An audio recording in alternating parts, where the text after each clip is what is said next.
Welcome back to another video, ladies and gentlemen. In this one, I'm discussing my hype for the new duo to surface during Season 4. Now, these two characters are the Karate Kids of their time.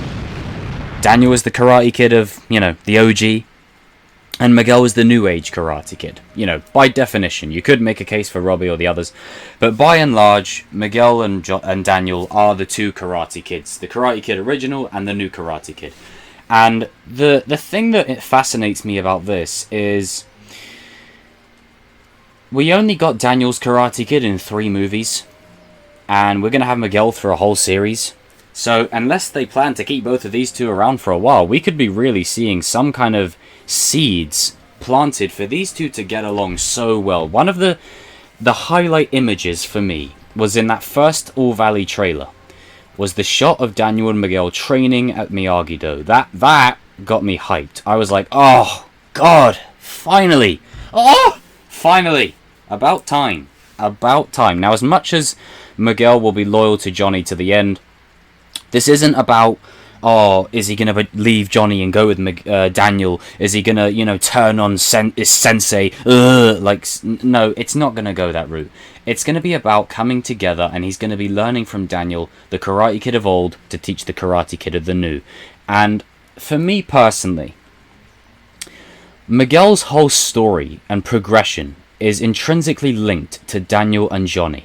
He is a hybrid of both of them. Now, obviously, I've said a million times before that Robby, Hawk, Sam, they're all hybrids of other senseis, but I'm talking from a deep character level. Miguel is a hybrid of Daniel and Johnny to a T. He's like both of them, but he's like the best elements of both of them, wrapped up into one. And if you have the Karate Kid, and you have Johnny Lawrence as your senseis, Miguel's in for some serious story treatment going forward. Now, again, I've said it a million times. Let's say, for instance, Cobra Kai wins this All Valley. I can already feel the hate down in the comments. Post that, and then in Season 5 and in Season 6, Miguel is no doubt going to be in the mix again. He's going to be the champion-elect once again. This is why it's the best time to let the bad guys win, because once Miguel recovers, he's going to be front and center for everything. Learning from Johnny, now he's learning from Daniel. Miguel is that classic example of we are what they grow beyond.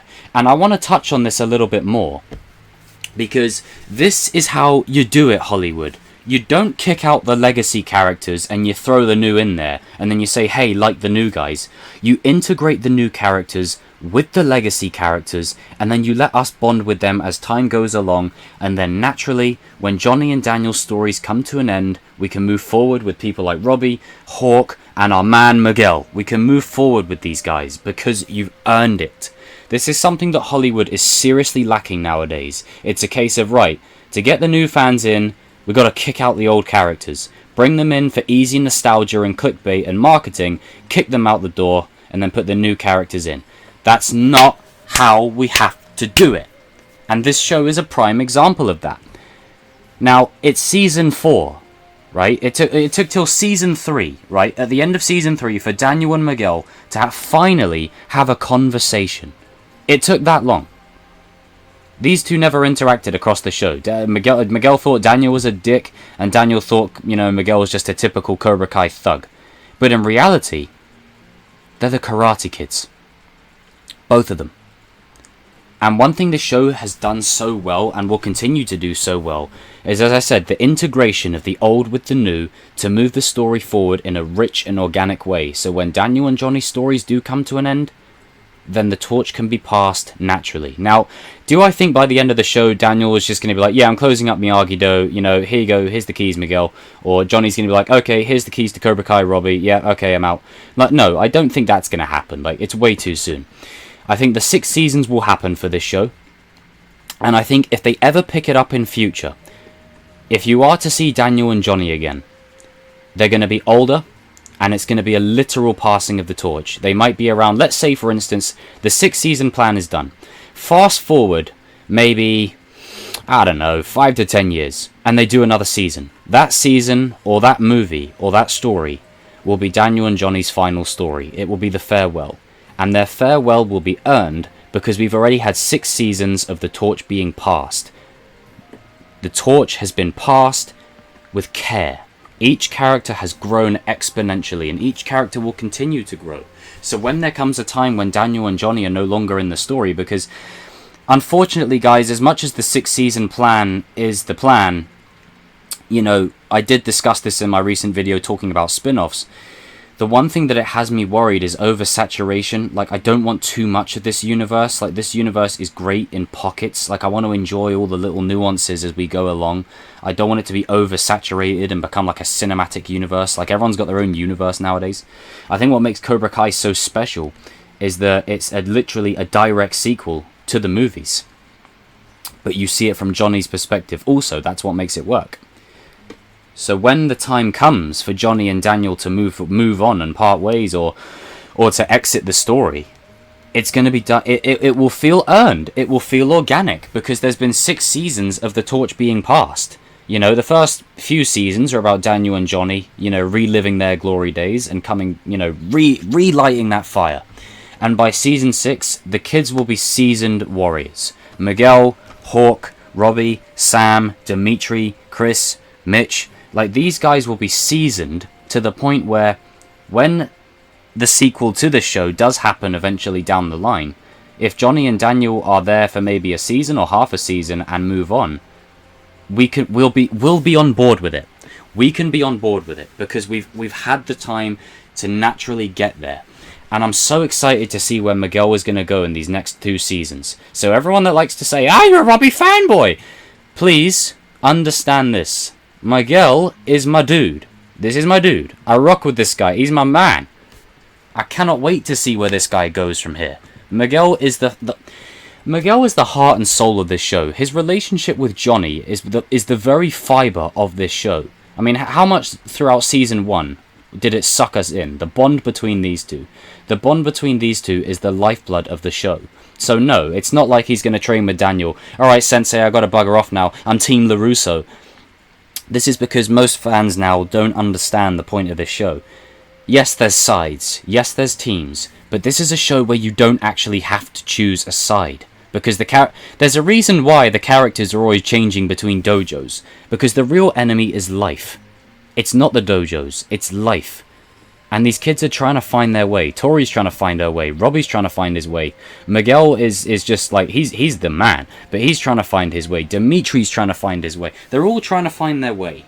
Right? And they have the senseis of old to guide them. And Daniel and Johnny, while they're old, they're not like perfect. You know, they're learning too. They're still learning. That's what's great about this show, is they're still learning even now. And one of the aspects of season 4 that we're all looking forward to is Miguel and Daniel. That's going to be so interesting, seeing how these two work together. Just from their conversation in the car, there's already a chemistry there. You already buy into the fact that these two can play off each other so well. Where Miguel was telling Daniel Johnny's side of the story, and then Daniel started explaining his, and Miguel was like, because Miguel understands context and nuance. That's a prime example in that scene. Guys and girls, comment down below what you're most looking forward to from this duo going forward. Like, I think I speak for myself, you know, and others, when I say this is one of the best things that's going forward with this show, is how it works, you know, i.e. with Sam and Johnny, Robby and Chris, Miguel and Daniel. Like, how does it add to the story going forward? How does it push the story forward in rich and organic ways? And Miguel and Daniel will bond so much because Miguel will take an absolute shine to Miyagi. I guarantee you, if Miyagi was still around, I think he would have really liked Miguel. I think them two would have got along so well. And I honestly think Johnny and Miyagi would have got along well as well. I think that would have been an absolute given. You know, seeing Johnny and Daniel, you know, alternating, you know, using their alternate styles to train this season is going to be cool. But Miguel and Daniel, like that, I'm looking forward to that so much. You know, it's just, the show needed a shake-up. You know, if it was the same characters on the same sides, it would get boring and we wouldn't really want to watch. The shake-ups are earned. It's not like Miguel's training with Daniel, screw you, Johnny. No, he's still Johnny's, like, for all intents and purposes, Johnny's adopted son. But he's going to learn from the original Karate Kid.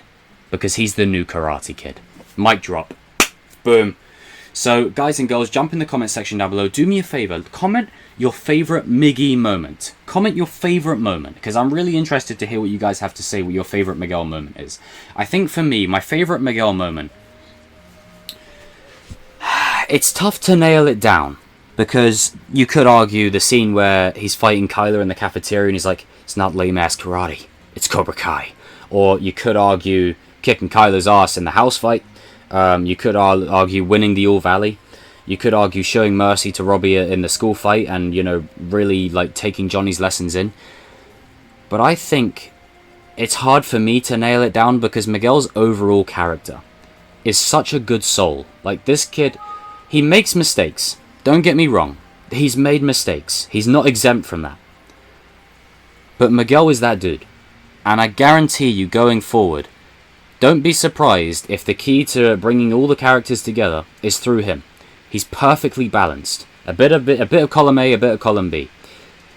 But if I had to pick one moment, I'm going to say it's the moment where... Oh, it's tough. You see, the flow of the videos just kind of dropped right down now because I'm trying to think about it. Miguel's had so many great moments across this show. I'll see you guys down in the comment section below. I think I'm going to dedicate a specific video to me talking about my favorite Miguel moments thus far, because that, like, I'll be here forever. But guys and girls, jump in the comment section down below. I'm going to throw it right back to the beginning. You remember when he's getting, like, after he gets beat up by Kyler and them lot in the school, and he's getting dragged away, and like, Johnny takes him home, and all you hear is, Cobra Kai never dies, as the door slams. That's the tagline.